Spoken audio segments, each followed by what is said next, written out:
Welkom hier in Westbroek 38. In Westbroek, Brommelen, Geul. Inge Smeets, Marianne van Brakel.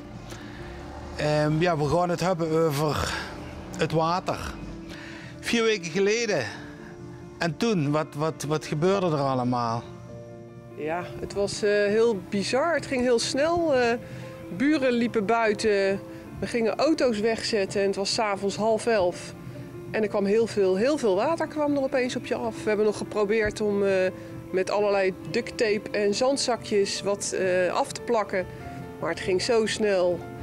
Ja, toen kwam Inge, mijn reddende engel, mijn buurvrouw, aangeven dat haar vader ons mee kon nemen om ergens te gaan evacueren. Want wij komen hier nog niet zo lang, zijn we hier bekend. Ja. We wonen hier pas 5 maanden. En Inge had ervoor gezorgd dat haar vader ons naar iemand kon brengen waar we dan de nacht door konden brengen. Neem je dan iets mee of gewoon weg? En, We hebben eigenlijk de auto's als eerste weggezet. Wat heb ik meegenomen? Mijn oplader en een tandenborstel.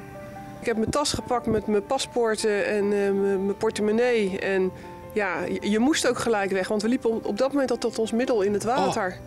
Het ging zo snel. Ik vond het heel bizar dat ik binnenkwam. En ik heb een hele grote Amerikaanse koelkast die gewoon als een bootje dreef in mijn keuken. Ja, hierachter in de straat ligt een grote visvijver. Ja, die is natuurlijk ook overgelopen. Dus die vissen die zwemmen hier door de straat. Ja, rioolwater komt omhoog. Ja. Dus je kunt je wel voorstellen hoe het dan... Jezus. Alles wat je allemaal verzameld hebt in de loop van je leven is allemaal weg. Is allemaal weg. Ja. Maar ik had wel begrepen dat, althans volgens mij heb je mij dat verteld, dat jij misschien door je werk bij de politie op een gegeven moment hebt geschakeld en zeg je, we hebben spullen nodig. Dat er hier een soort een opslag of een hulpcentrum is gecreëerd. Ja, nou we hebben samen wel een beetje, vooral de communicatie met de gemeente, met de burgemeester, wat overigens heel prettig verliep. Mevrouw Clermont is dat, ja? Mevrouw Clermont, ja.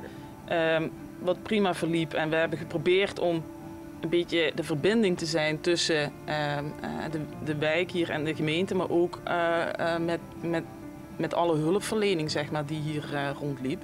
En met name Bergse Kracht, wat ik al eerder zei, het is echt een club mensen die vanaf het eerste uur ons zo ontzettend geholpen hebben met spullen, dingen regelen, ook mentale bijstand voor mensen.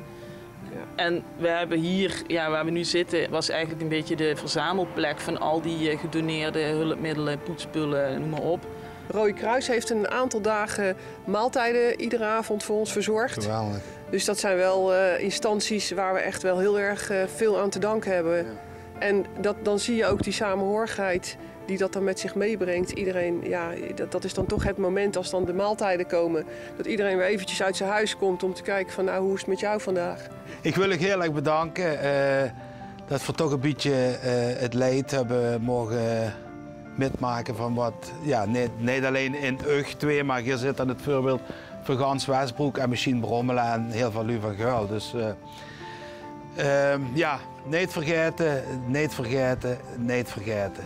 Ook in het najaar en in de winter zijn nog immer lu, zonder keukens, zonder vloeren, zonder verf.